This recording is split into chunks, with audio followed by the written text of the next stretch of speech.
Hello দর্শক বন্ধুরা, কেমন আছো সবাই? প্রতিদিনের মতো আজকে আবার চলে আসলাম তোমাদের মাঝে তোমাদের প্রাণপ্রিয় নাটক ভাগ্যরেখা নাটকের 486তম পর্ব নিয়ে।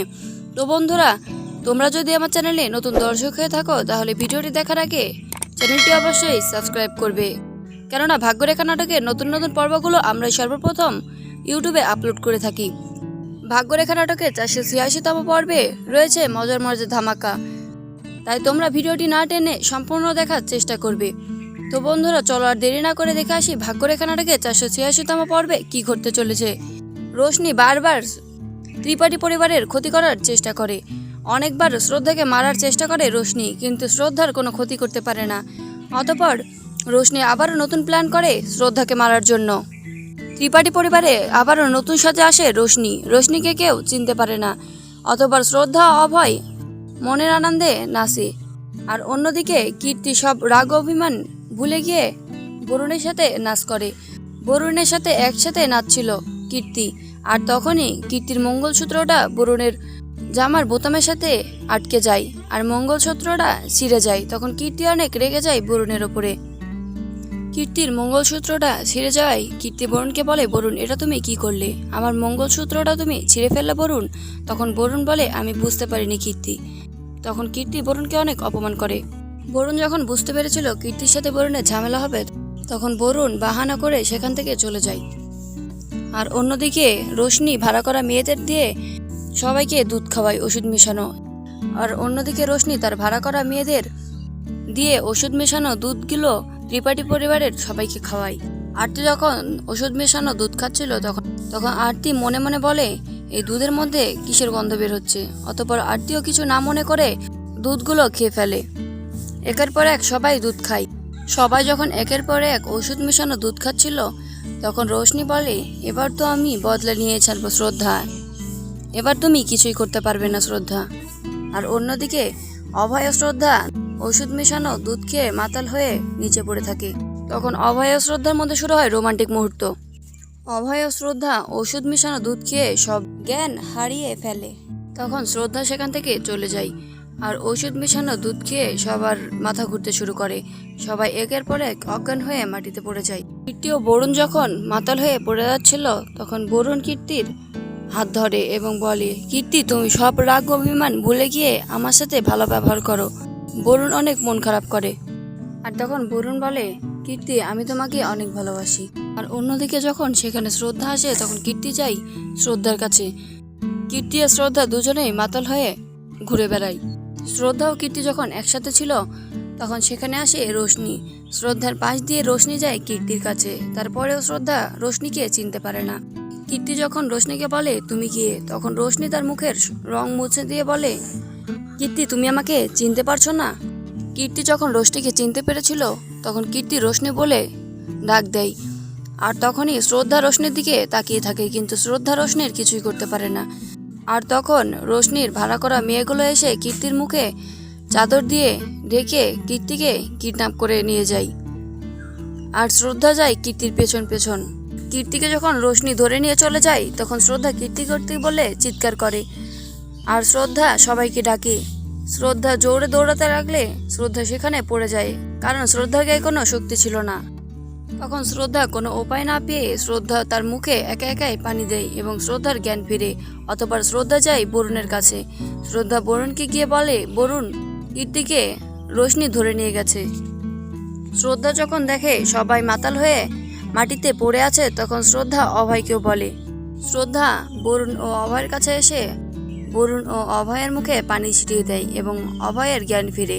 শ্রদ্ধা অভয়ের কাছে কান্না করে, অভয়, তুমি তাড়াতাড়ি চলো, কীর্তিকে রোশনি কিডন্যাপ করে নিয়ে গেছে, কীর্তিকে বাঁচাতেই হবে। শ্রদ্ধা অনেক কান্না করছিল। তখন অভয় বলে, তুমি কোনো চিন্তা করো না শ্রদ্ধা, আমরা কীর্তিকে ঠিক বাড়িতে ফিরে নিয়ে আসবো, আমরা কীর্তির কিছুই হতে দেব না শ্রদ্ধা। আর অন্যদিকে রোশনি তার ভাড়া করা মেয়েকে সাথে নিয়ে কীর্তিকে কিডন্যাপ করে একটা রুমের মধ্যে নিয়ে যায়। কীর্তি ছাড়ো ছাড়ো বলে চিৎকার করে, কিন্তু রোশনি কীর্তিকে ছাড়ে না। অতঃপর কীর্তিকে নিয়ে আসে ফাঁসিতে ঝুলায় রোশনি। শ্রদ্ধা যখন কীর্তির জন্য চিন্তা করছিল, আর তখনই রোশনির ফোন আসে শ্রদ্ধার ফোনে। আর শ্রদ্ধা ফোন রিসিভ করে দেখে কীর্তিকে ফাঁসিতে ঝোলানো হয়েছে। আর কীর্তি বাঁচাও বাঁচাও বলে চিৎকার করছিল। তখন শ্রদ্ধা আরও ভয় পেয়ে যায়। আর রোশনি বলে, তুমি তোমার বোনের কিছুই করতে পারবে না শ্রদ্ধা, আমাকে অপমান করার শাস্তি দেব আমি শ্রদ্ধা তোমার বোনকে। বরুণও কীর্তির এই অবস্থা দেখে অবাক হয়ে যায়। কীর্তি যখন চিৎকার করছিল তখন বরুণও অনেক ভয় পেয়ে যায়। বরুণও কীর্তির জন্য কান্না করছিল। বরুণ রোশনিকে বলে, রোশনি, আমার কীর্তির যদি কিছু হয় তাহলে আমি তোমাকে ছাড়বো না। আর কীর্তি ভয় পেয়ে রোশনিকে বলে, রোশনি, আমি তোমার কি ক্ষতি করেছি যে তুমি আমার এই অবস্থা করছো? তুমি আমাকে দয়া করে ছেড়ে দাও রোশনি, ভুল তো আমার বোন করেছে, তাহলে আমার বোনকে তুমি শাস্তি দাও রোশনি। তখন রোশনি হাসে আর বলে, কীর্তি, তোমার জন্যই আমি সবার সামনে ভেসে গেছিলাম এবং পুলিশ আমাকে জেলে নিয়ে গেছে। আর তোমাকে আমি জেলে পাঠাবো না, তোমাকে আমি সরাসরি ফাঁসি দেবো কীর্তি। কীর্তির চিৎকার করা দেখে বরুণ অনেক রেগে যায় রোশনির ওপরে। বরুণ রোশনিকে বলে, তোমাকে ভালোভাবে বলছি রোশনি, তুমি কীর্তির কোনো ক্ষতি করো না, তাহলে তোমাকে ছাড়বো না আমি রোশনি। তখন বরুণ বলে, রোশনি, তুমি কি চাও? তখন রোশনি বলে, আমি অভয়কে চাই। রোশনি আরও বলে, তোমরা যদি কীর্তিকে বাঁচাতে যাও তাহলে চুপচাপ অভয়কে আমার কাছে রেখে যাও। রোশনি শ্রদ্ধাকে বলে, শ্রদ্ধা, তোমরা যদি পুলিশকে কোনো খবর দাও তাহলে তোমার বোনের অনেক খারাপ অবস্থা করব আমি। বরুণ রোশনির সাথে কথা বলতেই তখন রোশনি ফোন কেটে দেয় এবং বরুণ রোশনি রোশনি বলে চিৎকার করে। অতঃপর অভয়, বরুণ এবং শ্রদ্ধা মিলে যায় রোশনির কাছে। তখন কীর্তি রোশনিকে বলে, রোশনি, তুমি আমার পুরো পরিবারকে ধোঁকা দিয়েছো, তুমি আমাদের সাথেই থেকেছো কিন্তু আমাদেরকে ধোঁকা দিয়েছো তুমি রোশনি, তোমাকে অভয় ও শ্রদ্ধা ছাড়বে না। অতঃপর রোশনি ও কীর্তির মধ্যে যখন ঝামেলা হয় তখন রোশনি কীর্তিকে বলে, কীর্তি, তুমি কি মনে করেছো তোমাকে এবার কে বাঁচাবে? আমি তোমাকে শেষ করে ফেলবো কীর্তি। রোশনির এই কথা শুনে কীর্তি অনেক ভয় পেয়ে যায়। রোশনি যেখানে কীর্তিকে নিয়ে গেছিল তখন সেখানে ছিল একটা মেয়ে, কিন্তু রোশনি কিছুই জানতো না। মেয়েটি চুপ করে একটা আড়ালে বসেছিল। হঠাৎ করে যখন একটা শব্দ পাওয়া যায় তখন রোশনি বলে, কে আছেন এখানে? তখন মেয়েটি চুপ করে যায় আর কীর্তি বাঁচাও বাঁচাও বলে চিৎকার করে। কীর্তি যখন চিৎকার করছিল তখন রোশনি বলে, তুমি যদি আর একবারও চিৎকার করো কীর্তি, তাহলে আমি তোমাকে মেরে ফেলবো কীর্তি। তখন ভয়ে কীর্তি চুপ করে যায়। কীর্তির কোনো খোঁজ না পাওয়ায় শ্রদ্ধা কান্না করে আর অভয়কে বলে, অভয়, যে করে হোক কীর্তিকে আমাদের খুঁজে নিয়ে আসতে হবে। রোশনিকে আমরা কোনোদিনই বিশ্বাস করতে পারবো না, কারণ রোশনি কীর্তিকে ছাড়বে না। আর শ্রদ্ধা যখন বরুণের সাথে কীর্তির বিষয়ে কথা বলছিল তখন পেছন থেকে আরতি সবকিছু শুনে ফেলে এবং আরতি মনে মনে বলে, কীর্তি ভাবে কি রোশনি কিডন্যাপ করে নিয়ে গেছে? এই কথা তো বাবা মাকে বলতেই হবে। অতঃপর আরতি যায় তার বাবা মায়ের কাছে। আরতি সবকিছু জানার পরে কান্না করতে করতে আসে তার বাবা মায়ের কাছে। আরতি এসে সবার মুখে পানি ছিটিয়ে দেয় এবং বলে, আপনারা তাড়াতাড়ি উঠুন, কীর্তি ভাবিকে রোশনি কিডন্যাপ করে নিয়ে গেছে। এই কথা বলে কান্না করে আরতি। আর অন্যদিকে রোশনির রুমে থাকা সেই মেয়েটিকে দেখতে পায় রোশনি। তখন মেয়েটিকে হাত চেপে ধরে আর বলে, আপনি কোন সাহসে এখানে এসেছেন? আপনি কে? আপনি আমার ওপরে নজর রাখছেন? আপনাকে আজ আমি মেরে ফেলবো।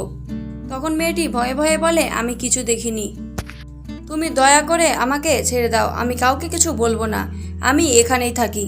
মেয়েটি এইসব কথা বলে আর কান্না করে। মেয়েটি আরও বলে, আমি একজন গরিব মানুষ, আমার কোথাও থাকার জায়গা নেই, তাই আমি এখানে শুয়ে থাকি। অতঃপর রোশনি মেয়েটির বিছানা দেখে রোশনি বিশ্বাস করে এবং মেয়েটিকে ছেড়ে দেয়।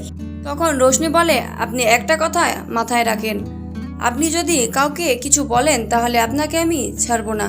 অতঃপর কীর্তিকে খুঁজতে খুঁজতে শ্রদ্ধা, অভয় এবং বরুণ রোশনির গুহায় আসে এবং কীর্তি কীর্তি করে চিৎকার করে শ্রদ্ধা। তখন শ্রদ্ধা সেখানে এসে দেখে সেখান থেকে কীর্তি উধাও হয়ে গেছে। কীর্তি ও রোশনি দুজনেই নেই সেখানে। তখন তারা আরও বেশি ভয় পেয়ে যায়। শ্রদ্ধা মনে মনে বলে, তাহলে কি এবার কীর্তিকে মেরে ফেলবে রোশনি? শ্রদ্ধা এবং বরুণ যখন কীর্তি কীর্তি বলে চিৎকার করছিল তখন ওই মেয়েটা কথা বলে এবং মেয়েটিকে দেখতে পায় শ্রদ্ধা। মেয়েটিকে শ্রদ্ধা জিজ্ঞাসা করে, আপনার কি হয়েছে? আপনাকে কে এইভাবে এখানে রেখে গেছে?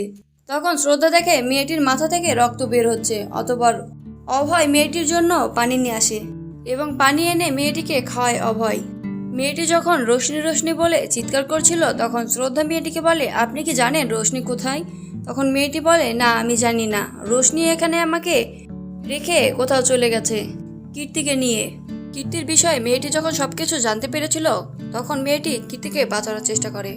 অতঃপর রোশনি সেখান থেকে চলে গেলে মেয়েটি কীর্তিকে বাঁচাতে যায়। আর তখনই সেখানে চলে আসে রোশনি। কীর্তি কান্না করে আর মেয়েটিকে বলে, আপনি আমাকে বাঁচান। আর কীর্তির কান্না সহ্য করতে পারছিল না মেয়েটি।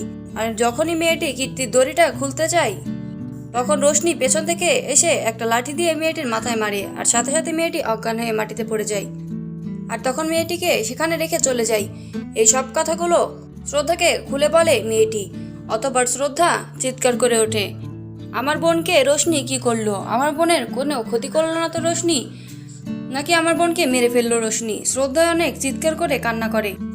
আর অন্যদিকে কীর্তি রোশনির হাত থেকে পালাতে লাগলে রোশনি পেছন থেকে লাঠি দিয়ে কীর্তির পায়ের ওপরে মারে। আর তখনই কীর্তি সেখানে পড়ে যায়। আর তখন সেখানে চলে আসে শ্রদ্ধা এবং অভয়। শ্রদ্ধা এসে রোশনির হাত চেপে ধরে আর বলে, তোমার এত বড় সাহস হলো কিভাবে? রোশনি, তুমি আমার বোনকে মারার চেষ্টা করেছো? তোমার লজ্জা হয় না রোশনি? এই কথা বলার সাথে সাথে শ্রদ্ধা রোশনিকে একটা চড় মারে। শ্রদ্ধা আরো বলে, তোমাকে একবার জেল খাটিয়েছি, তারপরে তোমার লজ্জা হচ্ছে না রোশনি?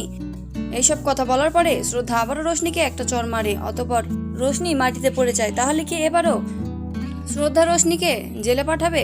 সেটা তোমরা জানতে পারবে আগামী 487তম পর্বে। তো ভিউয়ার্স, আজকের ভিডিওটি এই পর্যন্তই। ভিডিওটি তোমাদের কেমন লেগেছে সেটা তোমরা কমেন্টের মাধ্যমে জানাবে এবং নতুন নতুন পর্বের আপডেট পেতে হলে আমাদের এই চ্যানেলের সাথেই থেকো। ধন্যবাদ।